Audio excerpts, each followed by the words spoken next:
Have you ever walked into a room and felt like you stepped into a nightmare you didn't understand? That's exactly how I felt the night I found my grandmother leaning into my husband's chest, giggling like a teenager, while his hand rested on her thigh. I stood frozen at the kitchen doorway, gripping a mug so tightly I thought it might shatter. My mind scrambled for explanations, any explanation, but all I saw was my 72-year-old grandmother brushing her fingers along my husband's jawline like she owned him. I'm Sophie, 29 years old, married to Ethan for 3 years. We've had a mostly happy marriage, at least I thought so.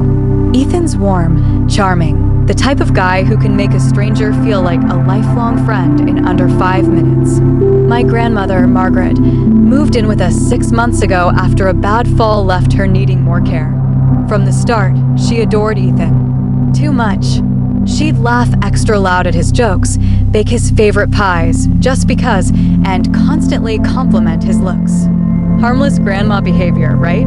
That's what I told myself until it started feeling less like doting and more like flirting. It began with casual touches, a hand on his forearm when thanking him, a playful smack on his shoulder when teasing him. Then came the comments, "You're too handsome for just one woman." If I were 50 years younger, Sophie would have to fight me for you. I laughed it off in the beginning. Ethan laughed too, but deep down, a cold knot was forming in my stomach.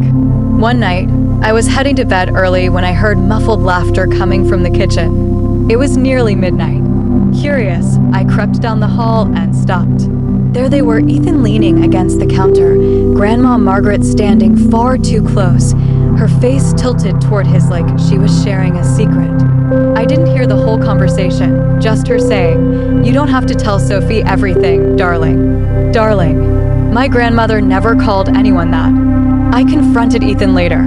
He brushed it off, saying they were just talking about how much money he spent on my birthday gift and that Grandma thought surprises should stay surprises. It sounded reasonable. I forced myself to believe it. 2 weeks later, I noticed Grandma had a brand new gold bracelet.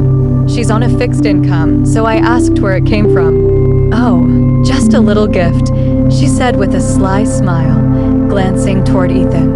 When I confronted Ethan about it, he claimed he got it for her as a thank you for helping around the house. My gut twisted. Why was he buying my grandmother expensive jewelry? The night everything cracked open, I came home early from a work trip.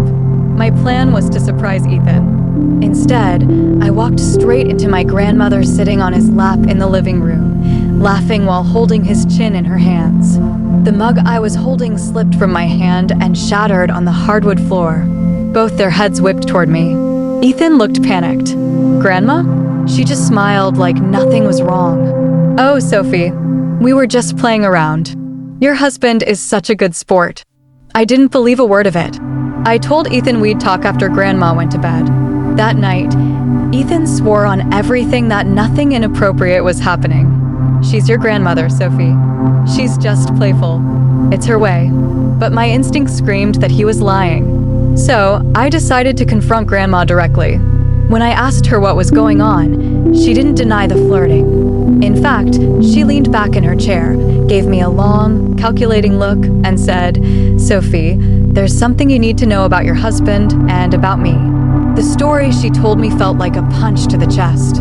When Grandma was in her 20s, she had an affair with a married man. That man was Ethan's grandfather. She swore she didn't know he was married at the time, but by the time she found out, she was already pregnant. She gave birth to a boy, my father.